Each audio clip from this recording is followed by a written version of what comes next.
vous êtes là pour un cours de FIS 112. Je pourrais vous demander pourquoi vous êtes là. En fait, parce que vous n'avez pas le choix, la plupart d'entre vous, donc c'est une mauvaise question. Je vais la poser autrement. Qu'est-ce que vous pensez qu'on va étudier dans un cours qui s'appelle optique géométrique?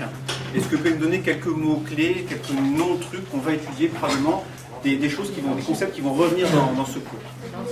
Lentille, objectif, télescope, convergence, divergence, foyer, image, longueur d'onde, j'ai entendu? Oui. Bon. Alors, la plupart de ces choses-là, effectivement, on va en parler. Longueur d'onde, pas tellement. On va voir que l'optique géométrique, justement, c'est la partie de l'optique où on néglige tout ce qui concerne l'aspect ondulatoire de la lumière. Je vais y revenir tout à l'heure. Et on ne sera pas tellement amené à parler de longueur d'onde. Mais tout le reste, oui. Est-ce qu'il y en a parmi vous, dites-le franchement, est-ce qu'il y en a parmi vous qui n'ont jamais entendu aucun des mots qu'on vient de prononcer? D'accord? Et il y en a d'autres, il faut que je le sache, hein, c'est pas un problème, encore une fois. D'accord. Alors, ce qu'on appelle optique, effectivement, optique géométrique en particulier, ça fait intervenir tous les mots que vous avez dit là, et d'autres. Quand on dit optique géométrique, ça sous-entend qu'il y aurait une autre optique, qui serait non géométrique, ou qui serait autre chose. Est-ce que vous savez, qu'est-ce qu'on peut mettre après optique comme adjectif, qui différencie ça de l'optique géométrique? Pour ceux qui vont continuer après à faire de la physique parmi vous, vous étudierez l'optique d'une autre manière, vous étudierez ce qu'on appelle l'optique ondulatoire. Alors je ne l'ai pas rappelé, je vais le faire tout de suite. L'optique, c'est l'étude de la lumière, essentiellement. Il y a plusieurs manières d'étudier la lumière. On peut considérer que c'est constitué de rayons lumineux, des sortes de traits tout droits qui se propagent en ligne droite, c'est ce qu'on va faire dans ce cours-là. Et on peut aller plus loin en considérant que ce sont des ondes. Ça s'appelle l'optique ondulatoire, et ça fait appel à tout un pan de la physique, qui est la physique des ondes. Et ça, vous ferez ça, pour ceux qui continuent parmi vous, vous ferez ça l'an prochain. On va quand même en parler ici un petit peu.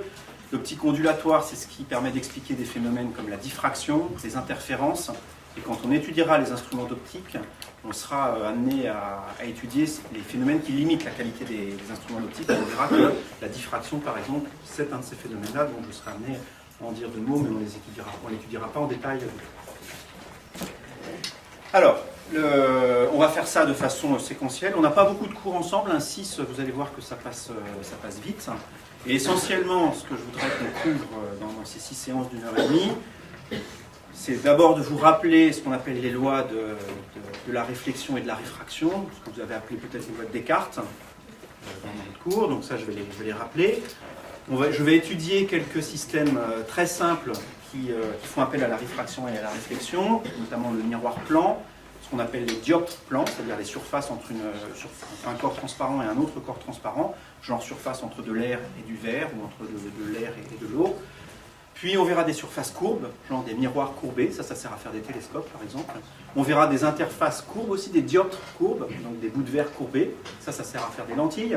On étudiera du coup comment est-ce qu'on utilise les lentilles pour faire des images, et du coup on terminera le cours sur plusieurs manières de former des images, c'est-à-dire on a quelque chose qui émet de la lumière à un certain endroit, on s'arrange pour envoyer cette lumière à un autre endroit, pour en faire une représentation qui ressemble au truc de départ. Alors, si vous avez dessiné un Mickey lumineux ici, vous voulez que sur un écran, par exemple, vous ayez un autre Mickey lumineux. Ou bien quand vous mettez votre œil, vous voyez le Mickey lumineux qui est ici, qui soit plus grand ou plus petit, ou qui semble plus loin. Voilà. On va vouloir modifier le trajet de la lumière pour altérer des objets et en faire des images qui sont différentes de l'apparence initiale de l'objet. Ça s'appelle des instruments d'optique, tout ce qui permet de faire ça. On étudiera la loupe, probablement le télescope, la lunette astronomique, peut-être un peu le microscope, et on verra si on a le temps de faire des choses plus élaborées. Mais déjà, si on arrive au bout de ça, ça sera déjà pas mal. C'est peut-être des choses que vous avez déjà vues, d'une certaine manière, vous avez déjà abordé tout ça. Je vous invite quand même à prêter attention au cours. À beaucoup d'endroits, on va faire ça de manière plus rigoureuse que ce que vous avez fait avant, de manière un peu différente, parfois de manière plus formelle, et c'est censé ça vous préparer aussi à faire d'autres choses après, dans la suite de votre cursus, à faire des choses plus formelles aussi. Donc c'est aussi le formalisme qu'on va introduire qui est important.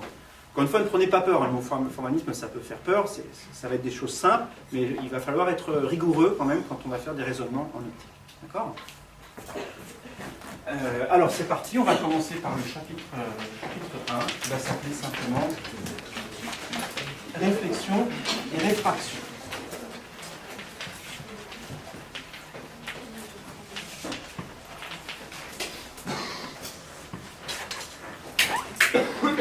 Ce chapitre va être en fait un tout petit peu plus vaste que ça. Je voudrais d'abord introduire les principes fondamentaux de l'optique géométrique. Un principe fondamental.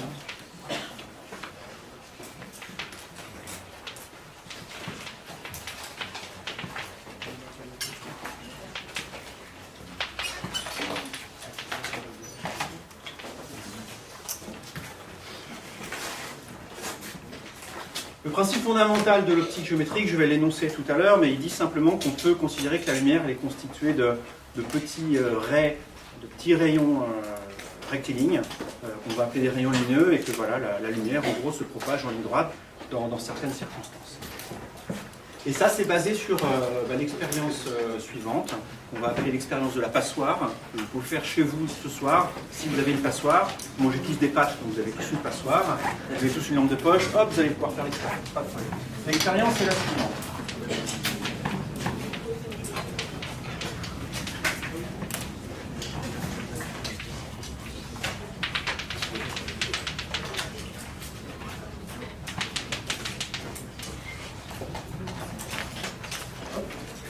Ça, c'est une passoire.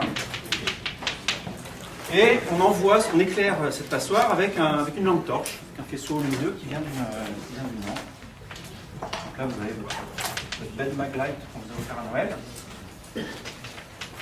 Hop, avec le petit bouton on, stock. Et on envoie de la lumière comme ça. Ce que c'est censé représenter ici, ça, c'est un faisceau lumineux comme ça, qui a une forme donnée. Hein. Vous avez tous en tête le ray de lumière formé par une lampe. Si vous envoyez ça sur la passoire, vous allez vous apercevoir qu'en sortie, je vais matérialiser ça un petit peu mieux comme ça, c'est vraiment quelque chose de dense ici, hein, ça remplit le cylindre qui est ici, la lumière, et quand on envoie ça là-dedans, la lumière ne sort que par les petits trous de la passoire, et vous avez quelque chose comme ça.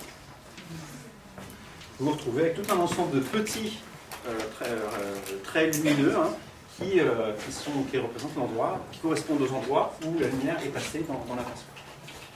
Si vous vous amusez à mettre un écran, là, du coup, vous voyez un ensemble de petits points qui correspondent aux endroits où les rayons lumineux viennent taper sur l'écran. En fait, si vous essayez ça ce soir chez vous, ça ne va pas marcher. Vraiment, ce serait trop simple. Qu'est-ce qui va se passer si vous faites ça? Vous allez éclairer votre passoire et vous n'allez pas voir des rayons lumineux ici, vous n'allez rien voir. Vous allez voir des points ici. Mais entre là et là, probablement, vous ne verrez rien. Ça, je vous mets en garde, on va appeler ça des rayons lumineux. Le mot lumineux ne veut pas dire que ce sont des rayons qui émettent de la lumière. Ce sont des rayons qui représentent la lumière, mais ils ne sont pas en eux-mêmes lumineux. D'ailleurs, dans les programmes de collège et lycée, maintenant, on recommande souvent de dire rayon de lumière plutôt que rayon lumineux. Alors, cette recommandation, elle commence à être un peu ancienne, mais elle n'a jamais pris. Hein. Les gens, depuis toujours, disent rayon lumineux et ils continuent malgré cette recommandation. Et je ferai pareil. Rayon lumineux, ça voudra dire, c'est équivalent à rayon de lumière. Si vous voulez les voir, là, les petits traits, et ben, ce qu'il faut faire, c'est mettre un milieu là-dedans dans lequel la lumière puisse en fait être visible. Donc si vous prenez de la poussière, par exemple, vous faites tomber de la poussière ici ou de la craie, ça marche vraiment super bien. Vous n'avez pas de craie chez vous. Hein. Et vous tapez comme ça, voilà, au-dessus d'un rayon lumineux, vous allez vraiment voir les petits rayons lumineux là-dedans, simplement parce que les petites particules de craie vont briller juste quand elles passent dans le rayon lumineux, et vous allez voir une succession de particules de craie qui passent devant les rayons et les matérialisent.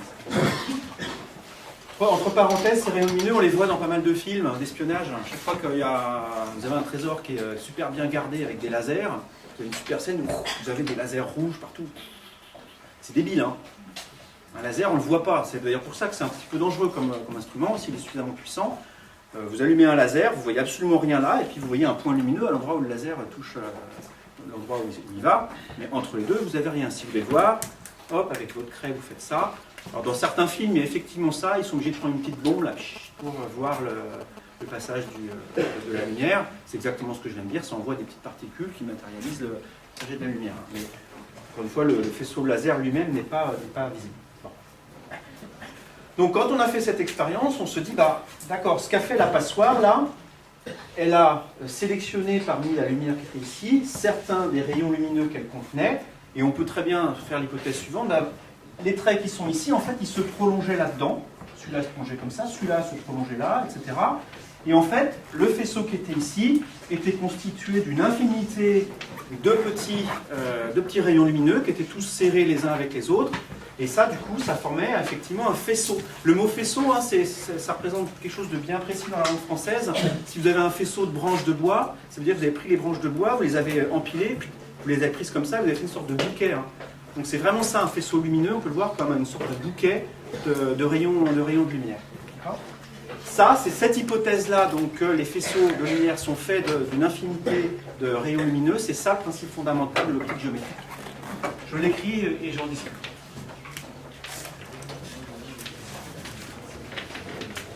Les faisceaux lumineux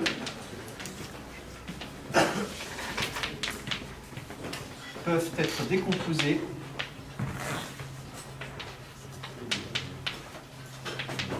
en une infinité de rayons rectilignes.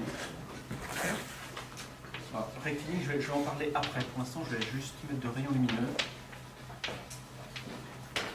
que l'on peut étudier de manière indépendante.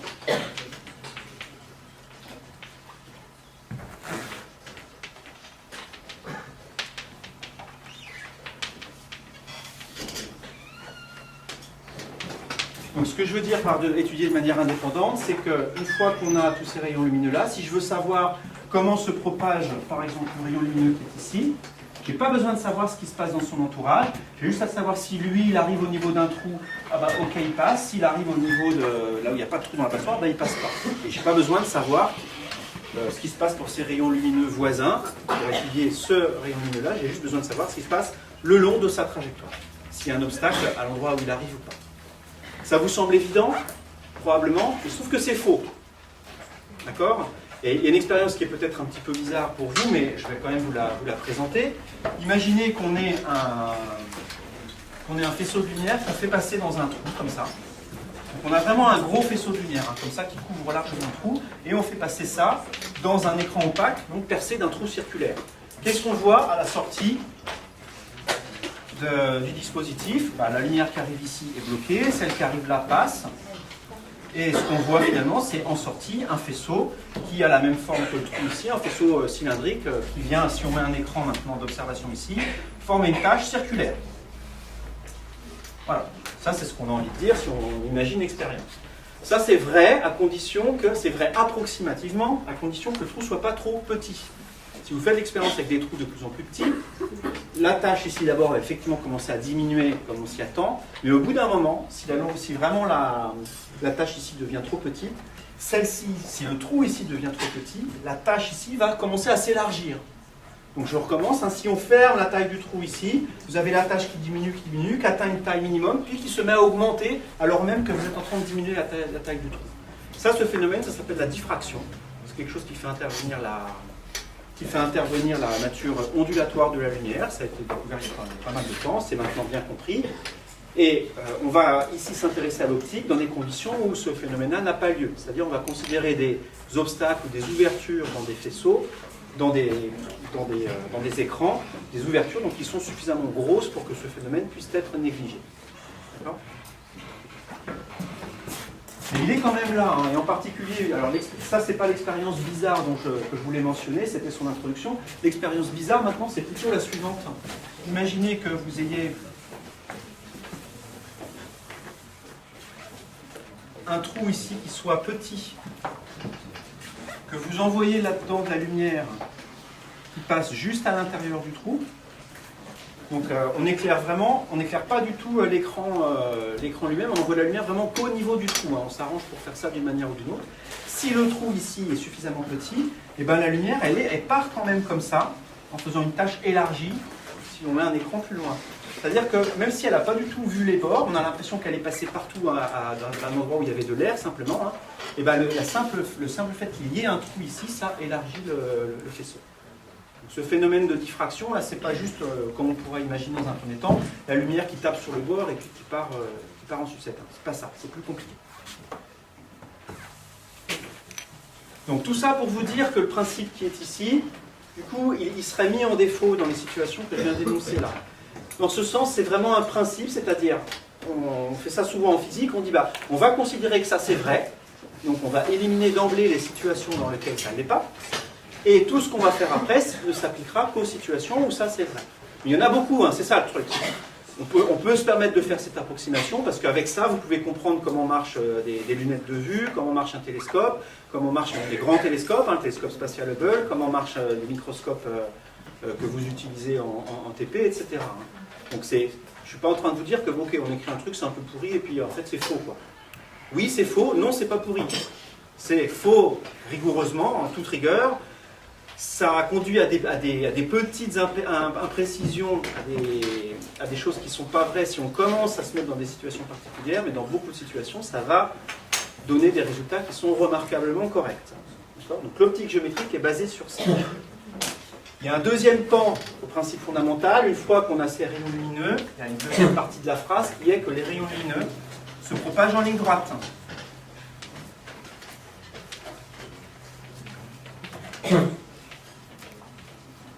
Dans les milieux homogènes.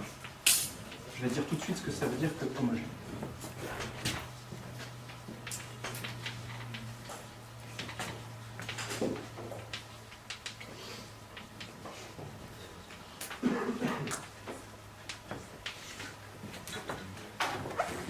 Un milieu homogène, c'est un milieu qui a les mêmes propriétés partout. Vous avez un bloc de verre, le bloc de verre est homogène si vous n'avez pas de bulle dedans, si vous n'avez pas un endroit où le verre est plus dense que l'autre, etc. Donc les propriétés sont les mêmes en tout point du milieu. Donc, dans ces milieux, les rayons lumineux se propagent en ligne droite. Attention, dans un milieu homogène, peut-être que vous êtes en train de penser, non mais c'est débile, ça on sait que c'est pas vrai, parce que par exemple quand j'ai de l'air et de l'eau, ou de l'air et du verre, par exemple je prends un bloc de verre et j'envoie un rayon lumineux dessus, et bien à l'interface entre l'air et le verre, le rayon il est dévié, donc ça ne fait pas une ligne droite en tout. Ben non, parce que ce n'est pas un milieu homogène. L'air et le verre, il y a des endroits où c'est de l'air et il y a des endroits où c'est du verre, donc on ne peut pas considérer tout ça comme un milieu homogène. Par contre, dans l'air en lui-même, oui, c'est un milieu homogène, ça se propage en ligne droite, et dans le verre en lui-même aussi. Et quand ça passe de l'un à l'autre, c'est pas forcément le cas. Ça, on y reviendra tout à l'heure.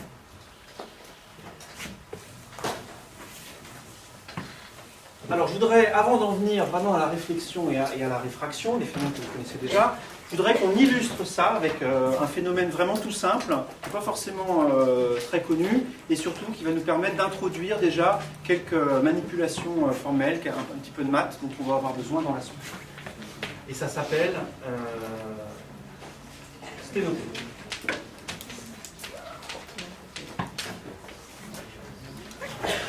Est-ce que quelqu'un sait ce que c'est qu'un sténopée? Ah non. Ouais. C'est une sorte d'appareil photo, tout à fait. Qu'est-ce qu'il a de particulier?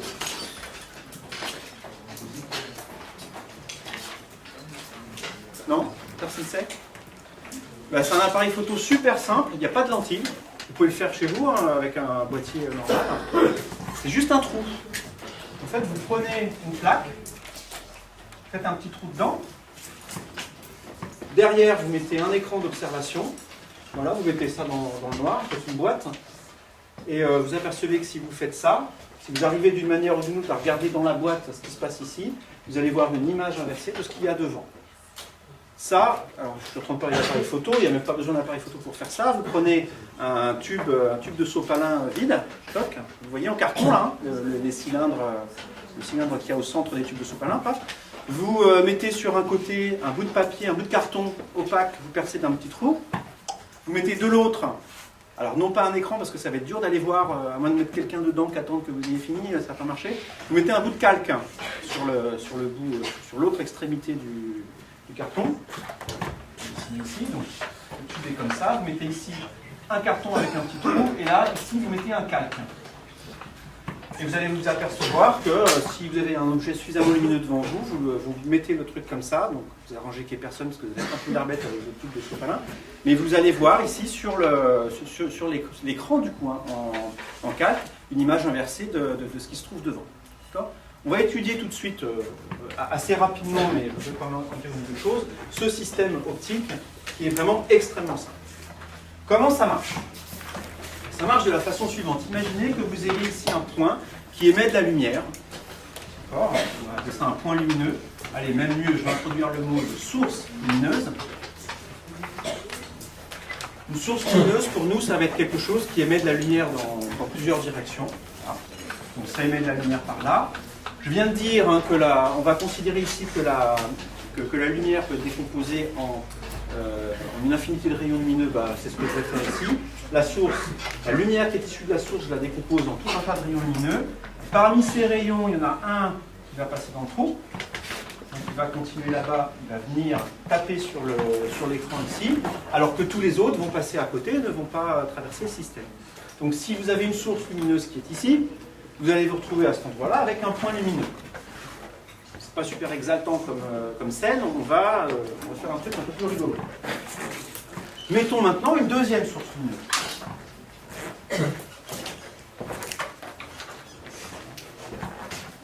Ici, et plus là, autre source. Allez, on va faire sérieux, on va leur mettre des lettres. Source lumineuse, une qui est S et une qui est S'. De la même façon, celle-là, elle émet de la lumière un peu partout. Et il y a un rayon ici qui va passer effectivement dans le dispositif, qui va faire un point lumineux à un autre endroit de l'écran. Là, c'est vous qui allez travailler un petit peu. Je vais vous demander de calculer quelque chose. Je vais vous demander de calculer la distance ici entre les deux points sur l'écran. Vous allez voir, ça va nous servir à quelque chose. Je vais l'appeler par exemple petit h. Connaissant grand H, la distance entre les deux sources de départ, et vous aurez aussi besoin de deux autres quantités qui sont ici petit l, l'écart entre le trou et puis l'écran d'observation, et vous aurez besoin de grand L, la distance entre l'écran et puis la source.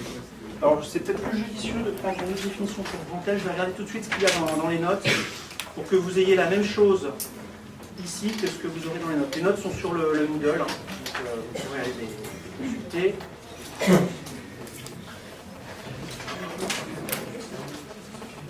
C'est effectivement ça que j'ai considéré.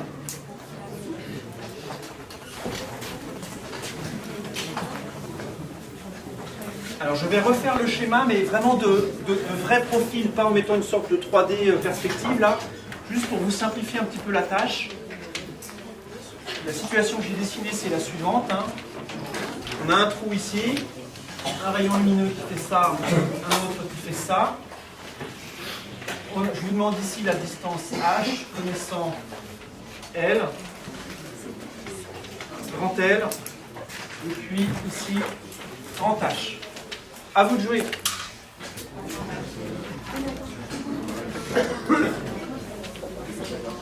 Je vais faire un petit rappel de Thalès ici. Sur moins. Oui. Alors Thalès, vous avez vu le théorème de Thalès sous une forme qui est peut-être un petit peu différente de celle sous laquelle on va l'utiliser ici. Vous m'écoutez tous parce que si vous vous plantez sur Thalès en contrôle continu, moi je ne vais pas plus loin dans la copie. Enfin, encore une fois, c'est moi qui vais corriger vos contrôles. Et les erreurs de type, de niveau collège, ça m'horripile et je mets votre copie de côté et je ne les veux pas plus loin, d'accord? Donc, au moins une fois, même si vous pensez le connaître, regardez-le quand même. Il y a une manière de se tromper ici, vous pouvez écrire un truc faux alors que vous pensez connaître Thalès sur le bout des doigts. Thalès, le théorème de Thalès, vous dit la chose suivante: si vous avez deux droites comme ça qui se coupent entre elles, et si en plus vous avez deux droites parallèles qui viennent couper ces droites-là, c'est un peu compliqué, il y a quatre droites, c'est bon. Ça vous dit des choses, Thalès, sur les rapports entre certaines distances qui interviennent là-dedans. Si ça je l'appelle O, A, A', ça je l'appelle B et B'. Alors allez-y, est-ce que quelqu'un peut me dire ce que dit le théorème de Thalès dans cette situation-là? OA sur OA' est égal à OB sur OB'. Tout à fait.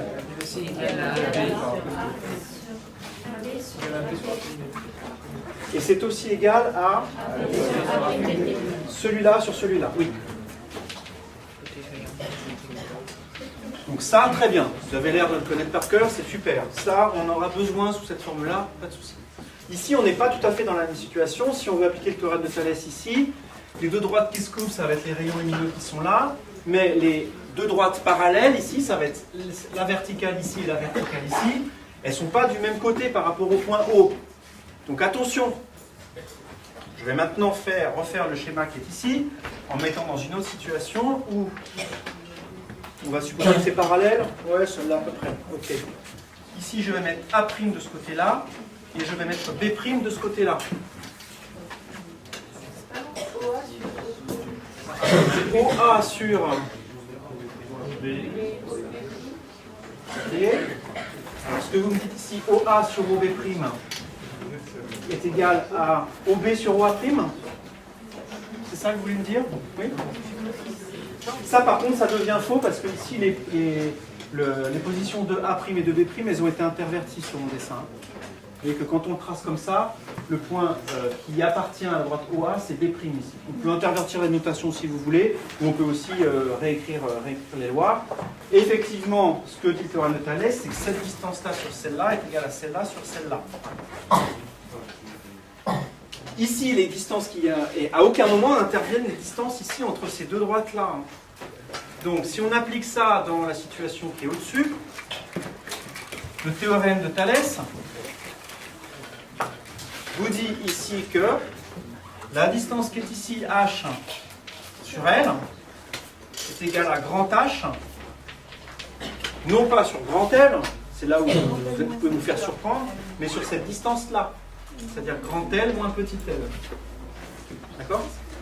Donc du coup, la distance qu'on cherche, petit h, est égale à grand H, L, sur grand L moins petit l. Voilà. C'est pas compliqué, il faut juste faire attention à appliquer le théorème de Thalès correctement.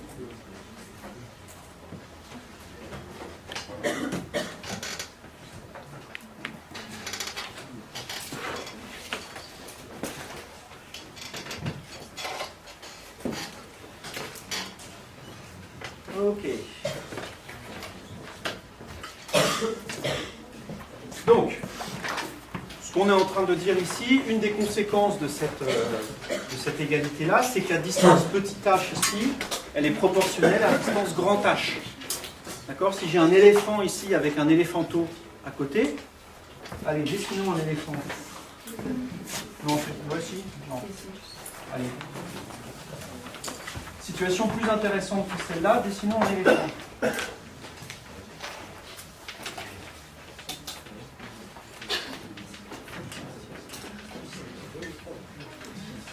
Voilà. Si on met l'éléphant devant la boîte ici, ben on a le haut de l'oreille qui va venir faire un point lumineux ici. Hein. Imaginez que l'éléphant, donc la lumière qui est réfléchie par, la lumière du soleil arrive sur le haut de l'éléphant ici et réfléchit dans cette direction-là, ou est réémis dans cette direction-là, traverse le trou, vient taper là. Ce qui est émis par le bout de la trompe, ça fait ça, ça vient faire un point là. Ce qui est émis par l'œil, ça va faire un point au milieu. Et en fait, vous voyez bien qu'on se retrouve ici avec des distances qui sont partout proportionnelles aux distances qu'il y avait dans l'objet de départ. Ça va s'appeler, d'une manière un peu plus précise plus tard, une image. On a ici un objet et on a ici une restitution des proportions des différents points qui constituent l'objet sur un écran et ça va s'appeler l'image. Et on a du coup ici un éléphant à l'envers. Ok, on a un éléphant à l'envers.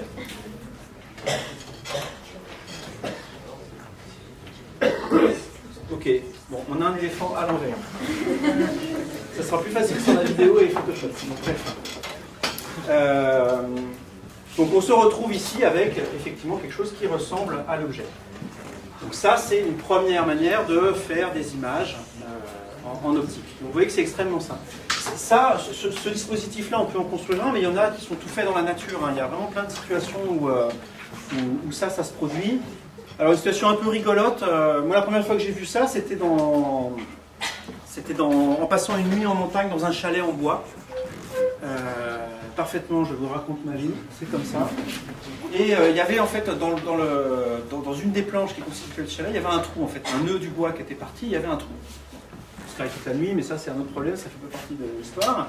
Au petit matin, sur le mur opposé au petit trou, ben, je voyais le ciel en bas, un peu bleuté, de l'herbe et puis des vaches à l'envers. Donc j'avais pas trop bu la veille, donc je croyais à ce que je voyais à ce moment-là. Et effectivement, ce que j'avais là, j'étais dans un sténopé en fait. J'étais dans ce dispositif-là. J'étais là. Il y avait le trou ici dans un des murs, et ça faisait ici une image de ce qui se trouvait là. Ça, c'est quelque chose que vous pouvez faire chez vous. Hein. Vous ne faites pas tout dans le mur, mais vous bloquez les volets, vous mettez un rideau opaque et vous faites un petit trou, et vous pouvez comme ça projeter l'image de ce qu'il y a de l'autre côté. Une autre situation où ça se produit, un peu rigolote où ça se produit, mais ça c'est beaucoup plus rare à voir, c'est quand vous vous trimballez en forêt, vous avez les feuilles, le feuillage, quand il y a encore les feuilles, qui viennent se faire des petits trous, enfin ça masque le ciel, puis tout d'un coup, de temps en temps ça s'écarte et puis ça fait des petits trous qui laissent passer la lumière. Si le trou n'est pas trop gros, on va revenir tout à l'heure, ce que ça fait, ça agit comme un sténopé, ça fait par terre l'image du soleil, l'image ronde. Donc vous avez le trou ici qui fait, les trous dans le feuillage qui font du soleil, tout un tas d'images rondes. En général, quand vous marchez comme ça, vous ne le voyez pas ça, parce que des images rondes qui se superposent avec tous les trous qu'il y a partout, ça fait quelque chose d'un peu fouillis, on ne s'en rend pas compte. Mais quand il y a une éclipse, on voit effectivement le soleil qui a une forme très particulière, et cette forme elle est reproduite par terre, et vous avez effectivement au sol tout un tas de reproductions de l'éclipse. Vous trouvez facilement sur internet comme ça des gens qui s'amusent à faire ça, le récolter des éclipses, y compris des photos en forêt, ou alors simplement une passoire. Hein. Ils mettent une passoire là, chaque trou se comporte comme un sténopé, et vous avez tout un tas d'images du soleil en train de subir l'éclipse au sol. C'est assez impressionnant à voir, et c'est même assez joli. J'ai dit, il faut pas que le trou, il faut que le trou soit petit pour que ça marche. Ben oui, parce que là, en fait, je vous ai menti depuis le début. Il y a un truc que je vous ai pas dit. Il y a un truc qui fait que ça peut pas vraiment bien marcher. Il faut que le trou, là, il soit petit. Le trou, il n'est jamais infiniment petit, il a toujours une certaine taille, et du coup, il n'y a pas un rayon lumineux qui passe par le trou. D'accord ? Si je fais un zoom ici sur le trou qui est ici, si je regarde de près, ça a cette tête-là. Hein. Le trou, il peut être aussi petit qu'on veut, je vais aller voir avec une loupe, et ben je vais voir sa taille. Et du coup, c'est pas un rayon lumineux qui passe comme ça, comme je l'ai dit, mais c'est tout un tas de rayons lumineux. Voilà. Donc tous les points qui sont issus, par exemple, du haut de l'oreille de l'éléphant ici, ne font pas ici un point, mais ils font un rond.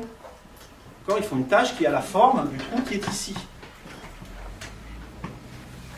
Exercice numéro 2, pour pas que vous vous endormiez avant le week-end, vous allez calculer maintenant la taille de la tache qui est ici. Je vais l'appeler petit d, en fonction de la taille du trou qui est ici. Grand D, et des autres grandeurs qui interviennent dans le texte, enfin dans la situation qu'on vient de déterminer ici.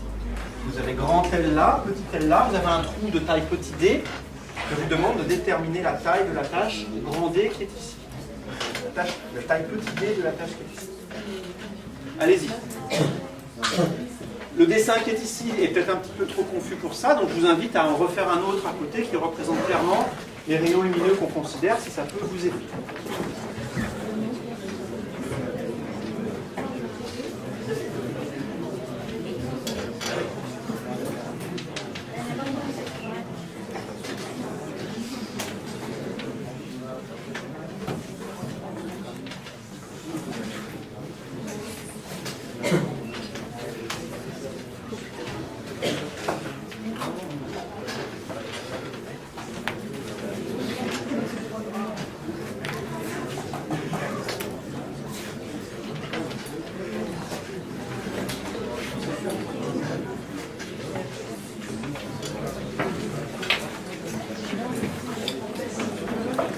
Est-ce que quelqu'un peut me donner un résultat?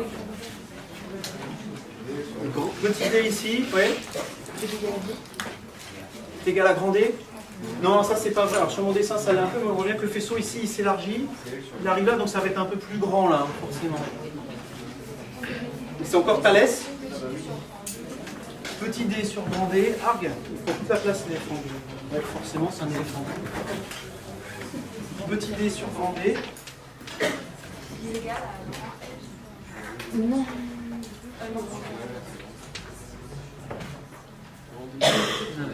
Ça divisé par ça est égal à, d'après Thalès, tout ça divisé par tout ça.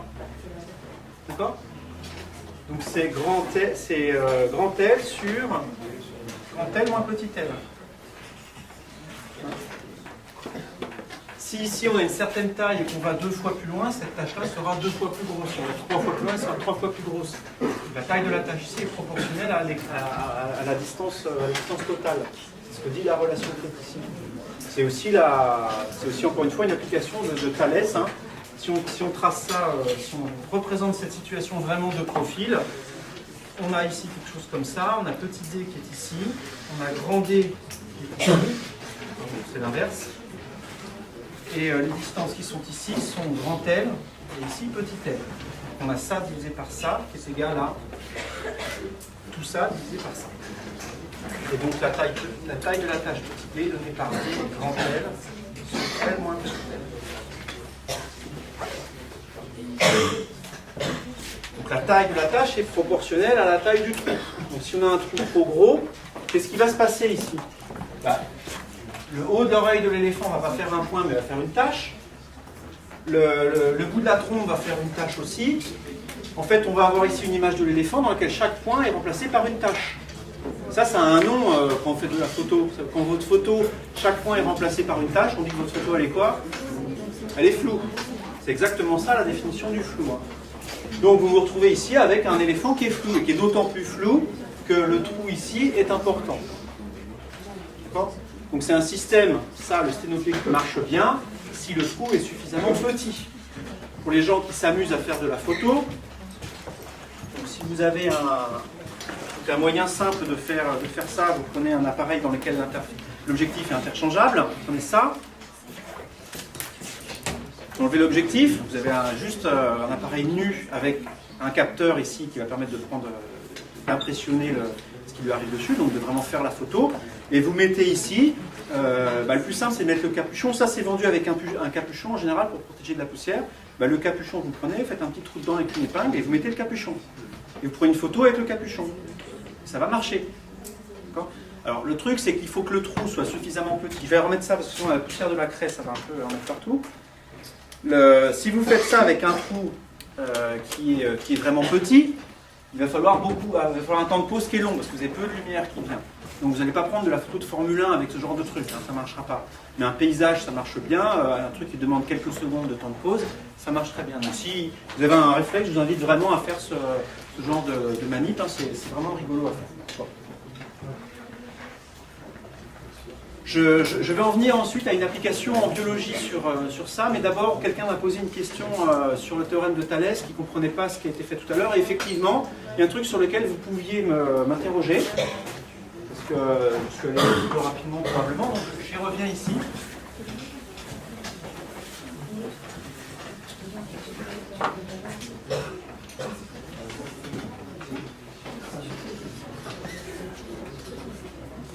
On avait une situation, alors je prends une situation où les deux droites sont du même côté, juste pour simplifier la notation, mais ça ne change pas grand chose.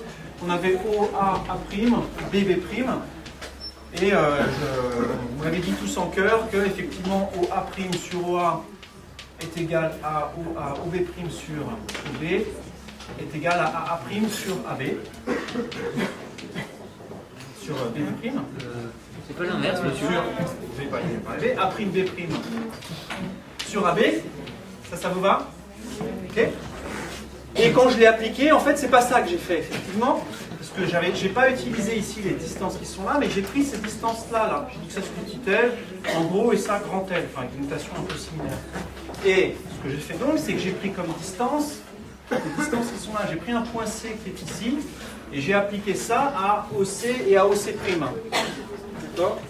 Alors c'est même pas le fait que ça soit des angles petits, en fait, on peut appliquer Thalès avec cette distance-là et puis celle-là, avec cette distance-là et celle-là, et en fait on peut montrer assez facilement, je ne vais pas faire la démonstration ici, mais que ça c'est aussi égal du coup à OC' sur OC. D'accord? La distance qui est ici, ça divisé par ça, est égal à OC' sur OC. Ça se fait vraiment simplement. Je vous dis la démonstration. Je ne veux pas la faire pour que vous faites l'effort de mettre ça en forme si vous voulez, mais Thalès vous dit que la distance qui est ici, A'C' divisé par tout ça, est égale à ça divisé par ça.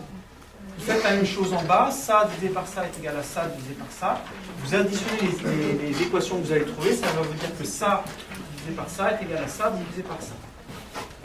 D'accord?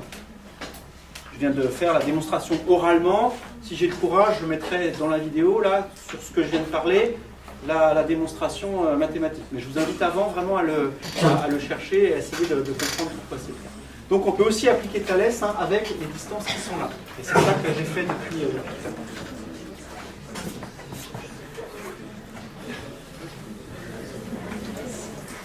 Alors le sténopé, je parlais de biologie, et effectivement il y a une application assez intéressante de ça.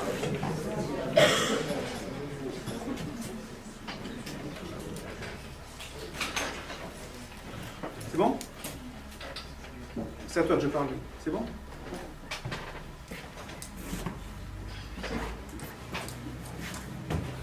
Non, j'ai dit que je restais calme. Je restais calme pour la première fois.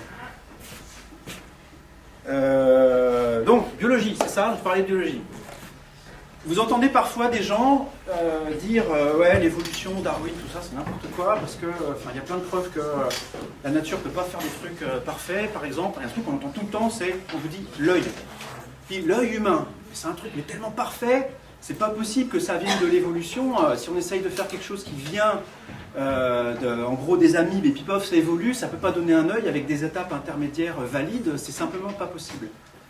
Bien sûr que si, et on comprend même exactement, les biologistes, ils savent exactement comment est-ce qu'un organe qui marche a pu évoluer avec la sélection naturelle pour donner un œil. Et l'histoire, elle est assez, moi je la trouve assez intéressante. Donc je vous fais juste un petit peu comment est-ce qu'on sait aujourd'hui que l'œil est apparu et s'est transformé en ce qu'il est aujourd'hui. Dans les organismes qui, assez primitifs, on va dire, certains organismes assez primitifs, sont apparus des pigments sur la peau des animaux qui étaient sensibles à la lumière. Ça, et par hasard, par des mutations génétiques, il y avait tout un coup, paf, ça leur faisait un truc quand il y avait de la lumière. Bon. Ça, il se trouve que ça peut donner un avantage sélectif à ces espèces-là, c'est-à-dire qu'elles peuvent plus facilement survivre et plus facilement se reproduire et donc avoir des descendants qui ont les mêmes caractéristiques qu'eux. Donc ce gène va se propager plus facilement. Pourquoi? Parce que si effectivement ils sont sensibles à la lumière, ça veut dire qu'ils peuvent être sensibles par exemple à l'apparition d'un prédateur. Si vous êtes un poisson et puis que tout d'un coup vous sentez une ombre qui arrive, vous pouvez fuir. Si vous ne fuyez pas, vous faites bouffer. Si vous fuyez, même si c'est juste une ombre, vous ne savez pas trop où elle est, vous fuyez dans une direction, vous avez une petite chance de vous en sortir. Donc vous gagnez un peu à la course à l'évolution par rapport à l'espèce qui n'avait pas cet avantage. Une fois qu'on a ces animaux-là qui ont effectivement, alors je vais tracer ça comme ça. Ça, c'est un animal primitif. Je ne suis pas biologiste, donc c'est vraiment le principe ici que je vais vous faire. Je ne vais pas vous donner le nom d'espèce. Donc lui, il a sur lui des molécules qui sont sensibles à la lumière et il a un moyen de percevoir qu'il y a de la lumière qui lui arrive dessus. Si certaines de ces espèces ont maintenant, au niveau de leur peau, au niveau où c'est sensible à la lumière, si elles ont des rides. Imaginez que l'animal, maintenant, il ait la peau qui fasse quelque chose comme ça. Voilà. Ça arrive, des animaux qui sont un peu plus ridés que d'autres. Ça, c'est un super avantage, encore plus que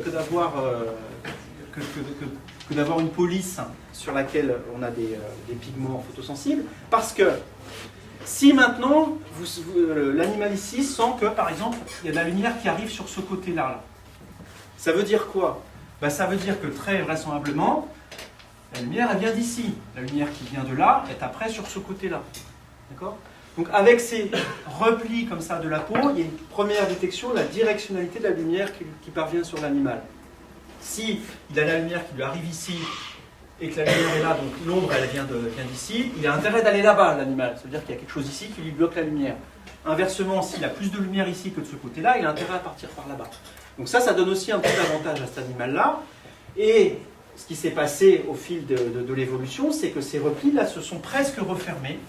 Et on est arrivé à des animaux qui avaient des organes qui sont devenus assez spécialisés, qui ressemblaient à ça, sur la peau. Ici, un trou, quelque chose qui se fermait. Hein.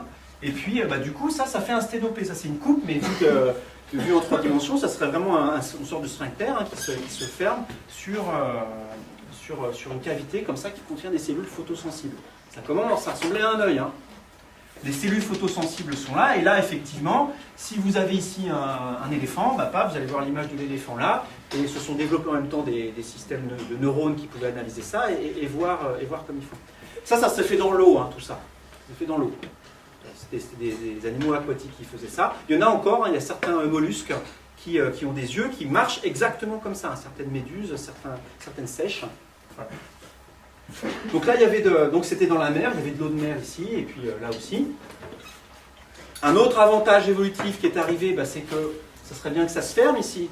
Parce que là, si vous avez une crevette qui vient nager dans votre œil, c'est pas cool. On veut protéger l'œil des crevettes. Donc ici, petit opercule transparent qui ferme la cavité. Ça peut sortir de l'eau du coup. Donc, si une espèce, pour une raison ou pour une autre, a des descendants qui commencent à être un peu amphibies et puis à se retrouver dehors, ils s'emportent avec eux un bout de mer. Hein. Là-dedans, c'est du liquide physiologique. Ça commence à être un œil. Ensuite, il se trouve que ça bon, c'est déjà pas mal, mais la quantité de lumière ici, pour que ça forme une image nette, elle est quand même pas très importante. Il faut que l'œil soit bien fermé ici pour que le sténopé marche. Si c'est ouvert, ça fait une image floue. Certains animaux se sont ensuite développés de manière à ce que ça forme, l'opercule qui est ici transparent forme une forme de ce type-là, c'est-à-dire une lentille, et du coup, ça on le verra après dans le cours, on peut avoir ici une ouverture beaucoup plus grande, avec ici, donc quelque chose en forme de lentille, ici une cavité sphérique, avec derrière des cellules photosensibles, ça c'est ce qu'on appelle la rétine, ça c'est l'intérieur de l'œil, et ça va être la cornée, puis éventuellement le cristallin. Voilà. Ça commence à être un œil. Après ça, il y a encore des perfectionnements qui peuvent se produire, mais voilà en gros comment est-ce que l'œil est apparu, comment est-ce que l'œil humain s'est formé au cours de l'évolution.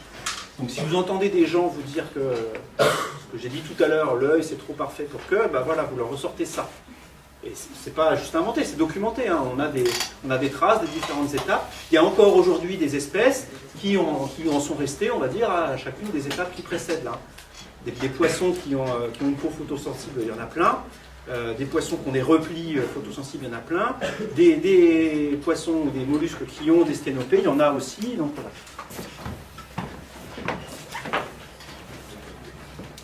Est-ce que vous avez des questions sur ça? Non, ça va? Ok, donc ça clôt ce que je voulais dire sur ce système simple qui est le sténopé. Et j'attaque maintenant le cœur du chapitre 1, loi de la réflexion.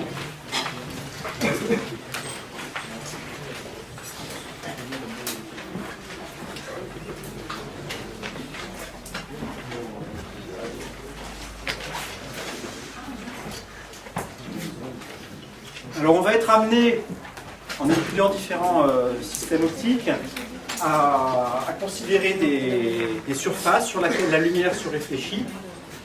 Je vais peut-être dire un mot sur ce que c'est que cette réflexion. Quand vous avez de la lumière, vous avez le soleil par exemple, qui éclaire un objet, dans la plupart des cas, l'objet ne réfléchit pas à la lumière. C'est assez rare que ça réfléchisse. Ce qui se passe, c'est quelque chose d'un petit peu différent. Parfaitement, c'est le carburant bucolique. Typiquement quelque chose qui réfléchit peu la lumière. Une fleur, quand la lumière arrive sur la fleur, ici sur la pétale, la lumière qui vient d'ici, elle repart ensuite dans toutes les directions. Alors en fait, ça s'appelle aussi réflexion. Il se trouve que le mot réflexion est assez général. Le phénomène auquel on va donner le nom de réflexion ici, ça va être un phénomène un peu différent, ça va être sur des surfaces qui sont polies, la surface de métaux par exemple, sur lequel la réflexion ne va pas se faire de cette manière-là, c'est-à-dire la lumière ne va pas se comporter comme ça, ça va être plutôt quelque chose un bout de métal, on a de la lumière qui arrive dessus, et dans pas mal de situations, la lumière qui arrive d'une direction donnée ne repart que dans une autre direction bien définie. La lumière qui arrive là ne repart pas dans cette direction-là, ni celle-là, mais elle repart par là-bas. À une direction incidente donnée correspond une direction émergente donnée. C'est ce que vous appelez, vous, la réflexion. Quand vous regardez la réflexion d'une montagne sur un lac, c'est ce phénomène-là qui rentre en jeu. Donc c'est celui-là qu'on va considérer maintenant. Ce phénomène de réflexion obéit à une loi extrêmement simple que je vais vous rappeler. Et on va ensuite voir les conséquences de cette loi. Alors je vais avoir besoin quand même d'introduire un petit peu de vocabulaire. Donc, je vais considérer ici une surface réfléchissante, dans le sens que je viens de dire, qui est plane.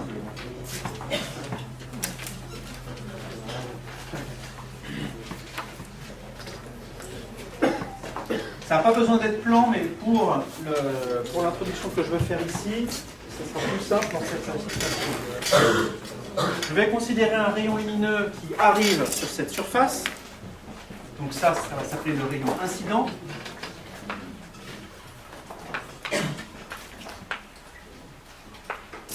Et je vais avoir besoin d'une direction privilégiée qui est relative à la surface, qu'on va appeler la normale à la surface.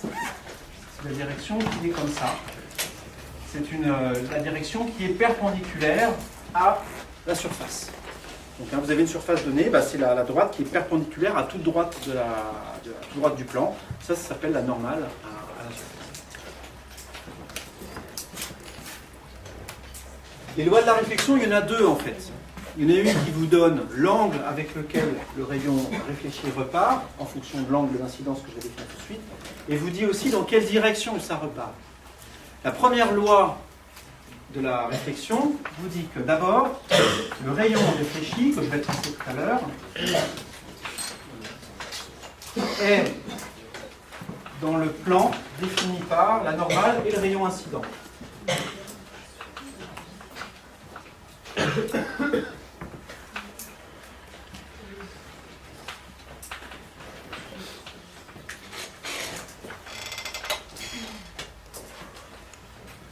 Et le rayon incident. Ça, ce plan-là, c'est ce qu'on appelle le plan d'incidence. Le plan d'incidence, par définition, c'est le plan qui contient la normale et le rayon incident. Donc ici, ça serait, si on traçait ça en 3 dimensions, ça serait un plan qui serait comme ça. Voilà. Le plan en pointillé ici que j'ai commencé à esquisser contient le rayon incident et contient la normale. D'abord, le rayon réfléchi va être dans ce plan-là. Ensuite, il a une direction bien donnée. Si cet angle-là, je l'appelle θ. Le θ qui est ici, on l'appelle l'angle d'incidence. Alors, le rayon réfléchi repart dans une direction qui est aussi donnée par θ. Ça repart avec le même angle. Et ça, on appelle ça l'angle réfléchi. Et la loi de la réflexion vous dit que l'angle réfléchi est égal à l'angle d'incidence.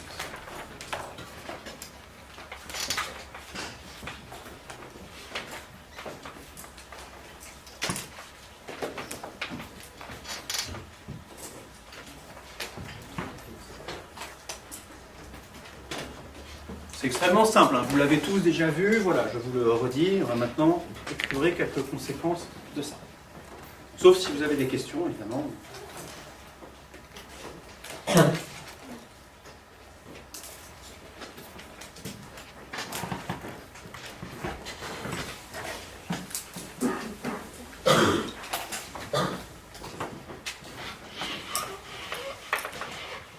La première conséquence importante de ça, c'est ce qu'on appelle le stigmatisme du miroir plan. Si pour une raison ou pour une autre, vous avez débranché vos neurones en vous disant que tout ce qu'on a fait jusqu'à maintenant c'est trop facile, rebranchez-les maintenant. Ça ne va pas être tellement plus compliqué, mais c'est probablement des choses que vous n'avez pas vues. Donc on va mettre ici en évidence une propriété vraiment fondamentale du miroir plan, qui s'appelle le stigmatisme. Le miroir, je le dessine comme ça. Les miroirs, on les dessine souvent de cette manière-là en optique. On met des hachures du côté où la lumière ne passe pas. En fait. Donc dans un miroir, ici un miroir plan, on a de la lumière qui arrive comme ça. Elle ne traverse pas. Elle repart comme ça. Alors ça vous semble évident. J'ai déjà dit ça plusieurs fois en mécanique, et là je vais le redire encore une fois, ça c'est quelque chose où vous allez vous tromper. Là vous trouvez ça évident, mais je suis sûr que dans un tiers des copies du prochain contrôle, un tiers des copies, je vais voir des rayons qui font ça ou qui font ça. Vraiment, hein. Parce qu'à un moment, vous allez confondre avec une lentille ou avec un autre truc. Non, s'il y a des hachures comme ça qui désignent un miroir, la lumière ne passe pas de ce côté-là. D'accord? Donc le rayon lumineux ne traverse pas. Faites l'expérience chez vous, prenez un miroir, planquez-vous dans l'armoire de la salle de bain, demandez à quelqu'un d'allumer la lumière, vous ne la verrez pas. Alors, la propriété du miroir que je voudrais considérer, c'est la suivante. On va considérer ici qu'on a une source qui émet de la lumière, et on va construire différents rayons lumineux qui sont émis par la source, et on va voir comment est-ce qu'ils sont réfléchis par le miroir, et on va voir une propriété intéressante qui est qu'ils semblent tous provenir d'un point qui est situé ici, symétrique de S par rapport au miroir. Donc, encore une fois, cette propriété vous semble probablement évidente. Attention, la démonstration ne l'est pas forcément pour tout le monde. Ça fait appel à de la géométrie, il y a un ou deux trucs à dire. Donc soyez contents si vous avez compris la démarche ici, pas le résultat. Évidemment, le résultat, vous le connaissez. D'accord ? Alors c'est parti. On va commencer par considérer un rayon extrêmement simple, pour lequel on peut savoir facilement ce qu'il devient. Je vais considérer un rayon qui arrive ici perpendiculairement au miroir. Quel est l'angle d'incidence de ce rayon ? J'entends 90, 0, 180. Donc l'angle d'incidence, c'est l'angle qui est ici, là. C'est 0, effectivement, on est dans le cas où ce rayon, il est collé comme ça. Donc l'angle d'incidence ici est nul. Donc l'angle réfléchi est nul. Il repart dans la direction initiale. Très bien. Je vais mettre en jaune ici le rayon qui repart. En blanc, le rayon incident, en jaune, le rayon réfléchi. Jusque-là, il n'y a pas de quoi se rouler par terre, on est bien d'accord, ne nous roulons pas par terre tout de suite. Ça.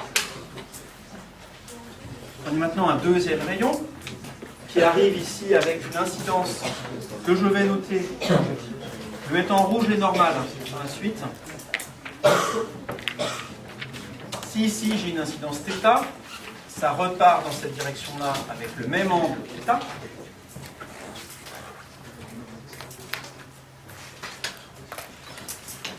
Et vous allez voir que ça va être intéressant pour la suite de tracer le prolongement de ces points-là.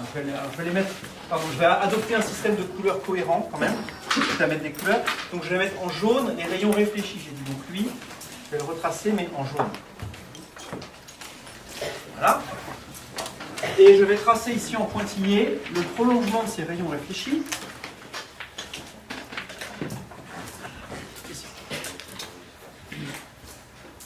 Pour quelqu'un qui se trouve de ce côté-là du miroir. Et donc la lumière ici, qui est émise de S, va vers le miroir, revient. S'il n'y a que ces deux rayons-là, le rayon jaune qui est ici et le rayon jaune qui est ici, le gars qui est ici et puis qui regarde dans la direction du miroir, il a l'impression que ces deux rayons-là proviennent finalement de ce point-là. Si on avait ici pas de miroir et une source S' ici, du point de vue de ces deux rayons-là, ça serait vraiment complètement équivalent. Si ici je mets une source que je vais appeler S'.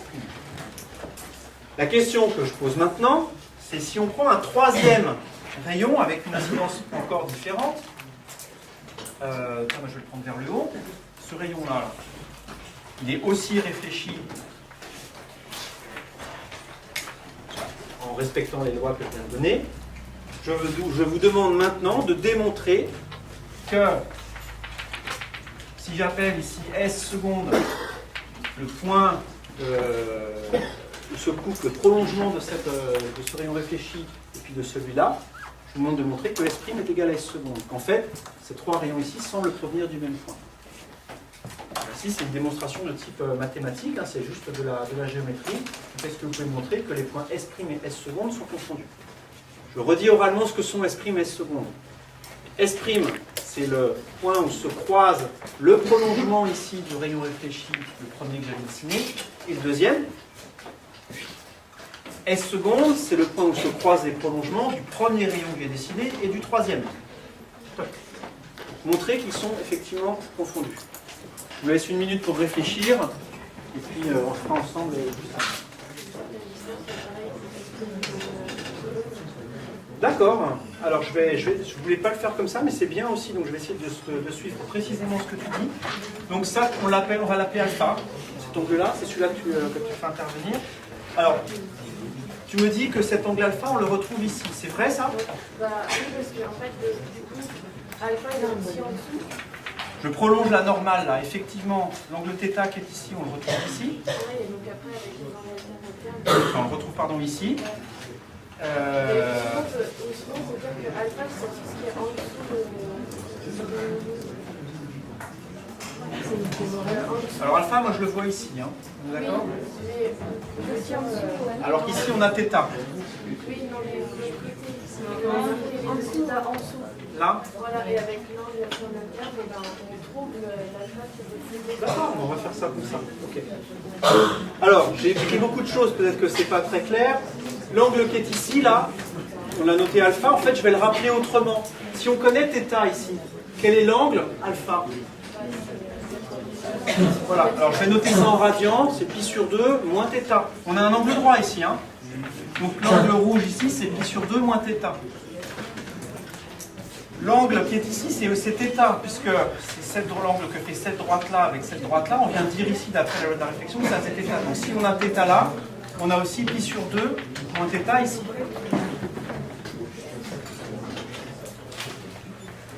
Comme on a un angle droit à cet endroit-là, ça vous dit effectivement, avec simplement en appliquant la trigonométrie, on a effectivement, puisqu'on a une longueur donnée ici, on a le même angle ici, on a que cette longueur-là est égale à cette longueur-là.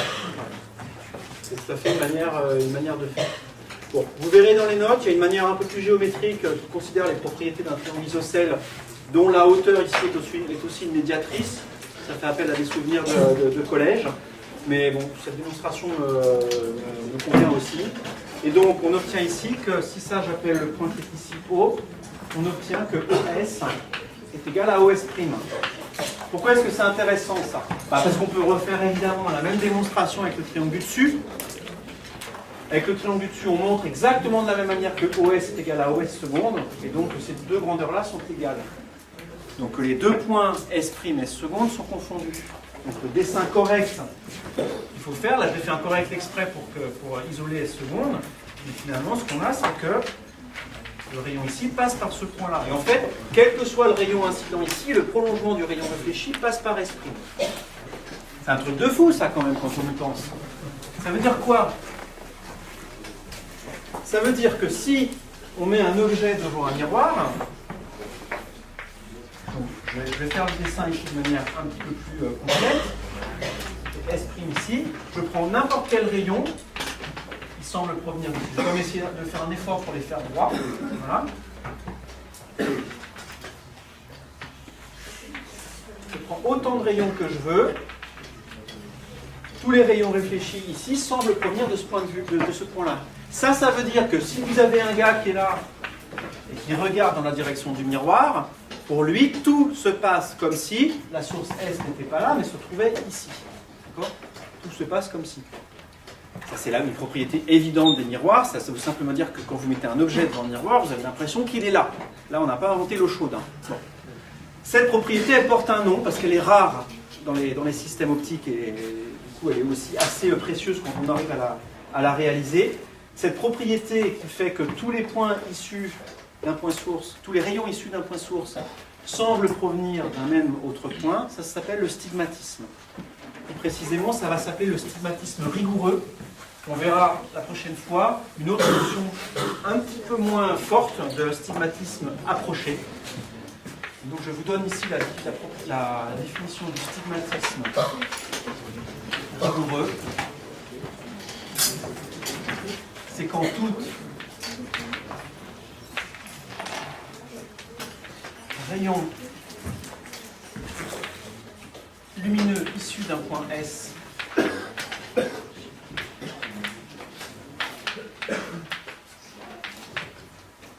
du coup on l'appelle lui l'objet,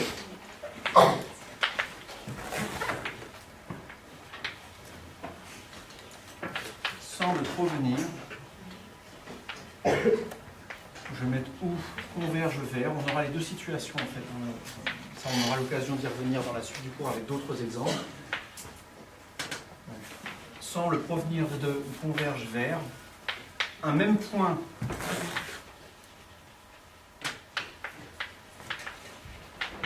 S', du coup, qu'on appelle l'image. C'est l'image de S. Si j'avais pris un autre point S, j'aurais obtenu un autre point S'. Donc S', c'est une image qui est associée à l'objet S. Donc faire une image en optique géométrique, ça veut dire ça de manière rigoureuse, c'est s'arranger pour que tous les rayons issus d'un point, ou bien aillent converger en un autre, ou bien semblent provenir d'un même point, comme c'est le cas ici. Et donc pourquoi ça est-ce que c'est intéressant? Dans le miroir plan ici, ça veut dire que vous avez transformé un objet qui se trouve ici en virtuellement quelque chose qui est ici. Tout se passe comme si l'objet était là. Donc tout se passe comme si vous aviez déplacé l'objet d'un point à un autre. Tout ce qu'on va étudier en optique géométrique, ça va être des systèmes dans lesquels cette propriété-là s'applique le mieux possible.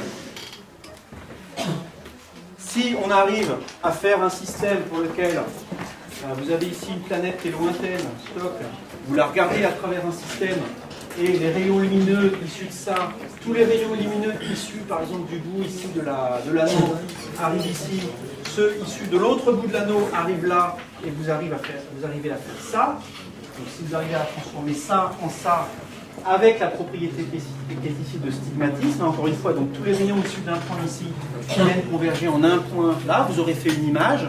Si vous arrivez à la faire agrandir, vous aurez, c'est tant mieux, vous verrez mieux l'objet. C'est ça le but ultime de l'optique géométrique, c'est d'arriver à faire des systèmes de ce type-là. Si la propriété de stigmatisme ici n'est pas réalisée, c'est râpé ça. Qu'est-ce que ça voudrait dire que la propriété de stigmatisme n'est pas réalisée?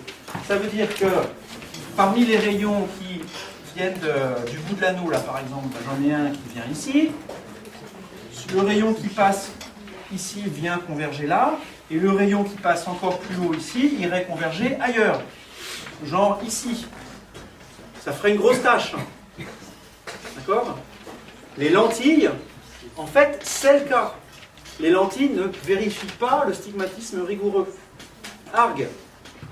Pire, on peut montrer que très peu de systèmes vérifient le stigmatisme rigoureux. En fait, si on cherche des systèmes qui sont rigoureusement stigmatiques partout, c'est-à-dire vous mettez un point objet ici, vous aurez un point image qui vérifie le stigmatisme rigoureux de l'autre côté, il n'y a qu'un seul système qui fait ça. Alors, en fait, on vient de voir qu'il y en a un, c'est celui-là, c'est le miroir plan. D'accord ? Donc dès que vous prenez un système optique qui est plus compliqué qu'un miroir plan, cette propriété-là ne sera pas correcte. Ça semble anéantir tout espoir de faire des images avec autre chose que des miroirs plans. C'est un petit peu embêtant, hein. On aime bien se regarder dans les miroirs, mais au bout d'un moment ça suffit, quoi. Bon.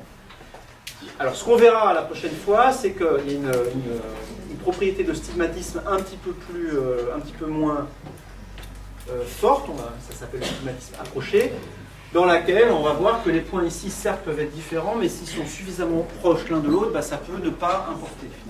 D'accord ? Alors, il me reste 5 minutes, hein. Très bien.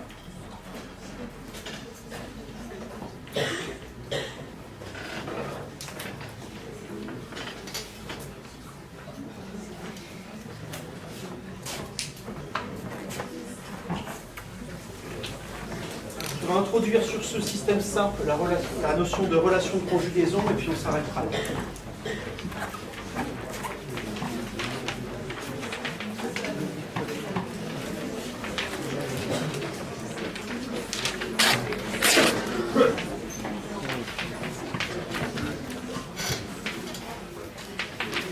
Je prends un miroir ici, je vais considérer un objet. Maintenant, ce que je vais appeler objet, ça va être ce que j'ai dit là, hein, c'est un endroit, un point d'où sont issus des rayons lumineux. Je vais l'appeler A, parce que assez souvent dans les formules que vous avez déjà apprises, en fait, vous avez appelé A les objets. Je vais l'appeler A. Ce qu'on vient de dire ici, c'est que pour un miroir plan, l'image se trouve ici, au point A' symétrique de A, et par rapport au point ici, que maintenant, lui, je vais appeler S. Maintenant, S comme sommaire. La propriété qu'on vient de voir, elle s'écrit SA' est égale à SA. Si vous réfléchissez 2 secondes, vous apercevez qu'en fait, ça ne suffit pas pour déterminer la position de A'. Si je vous avais simplement dit, ben voilà, j'ai une situation avec A ici et S ici, si je vous avais dit tracez-moi un point tel que SA est égal à SA', tracez-moi A', il y a une personne sur deux probablement qui aura mis A' ici. Ce point, le point qui est ici, a vérifié aussi SA est égal à SA'. Ils sont au même endroit, donc à la même distance. Donc on introduit, pour bien séparer les deux situations et vraiment localiser le point A', on introduit une notation en optique que je vous demande vraiment de maîtriser. Elle va intervenir tout le temps. Ça s'appelle les distances algébriques. C'est vraiment très simple.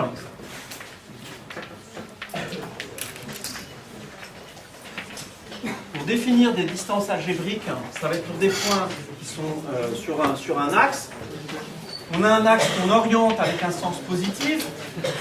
On commence par définir un sens positif arbitraire. En général, vous choisirez celui que vous voulez, peu importe. Simplement, une fois que vous avez cet axe positif, vous écrivez des grandeurs de ce type-là. SA avec une barre dessus, ça va vouloir dire distance algébrique. Cette distance va être positive si A se trouve à droite de S, c'est-à-dire si on va de S vers A dans le sens positif, et va être négative dans le cas contraire. Au tableau, là, est-ce que la distance SA est positive ou négative? Elle est négative. Et je vais l'écrire de cette manière-là, exprès pour vous embêter. C'est moins SA. SA, c'est une distance, hein, c'est quelque chose qui est toujours positif. Hein, ça, c'est, voilà, la distance entre S et A est de 3 cm. Et donc le SA bar qui est ici, on écrit comme ça, SA bar, la distance algébrique entre S et A, est égale à moins SA. En revanche, AS est égal à plus SA. Est-ce que c'est correct si j'écris SA est égal à moins AS?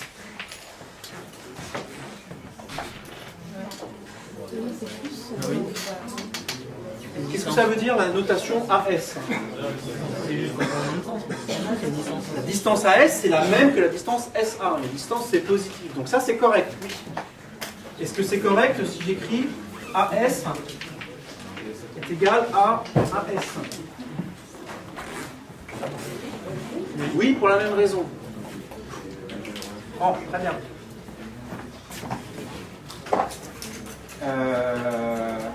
Les distances algébriques, elles permettent d'utiliser une propriété que ne vérifient pas les distances, qui s'appelle la relation Chal.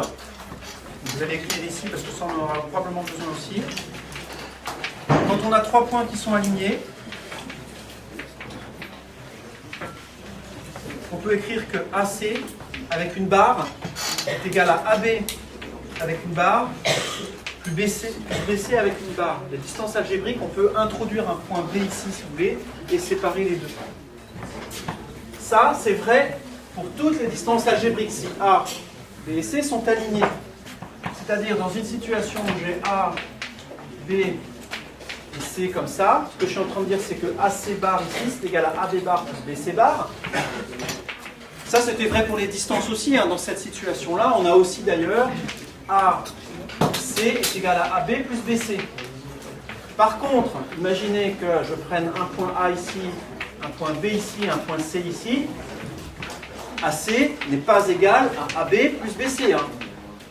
AB, c'est déjà plus grand que BC, c'est plus grand que la C, donc on a cette distance-là, plus encore celle-là, bah, ça ne fait pas du tout celle-là, il faudra un signe. Donc ça, c'est pas vrai. Par contre, pour les distances algébriques, c'est correct. Dans les deux cas, AC bar est égal à AB bar plus BC bar. Simplement parce que là, maintenant, les grandeurs, elles ont des signes qui font que cette égalité est respectée. Avec ces distances algébriques-là, du coup, on peut écrire la relation de conjugaison du miroir.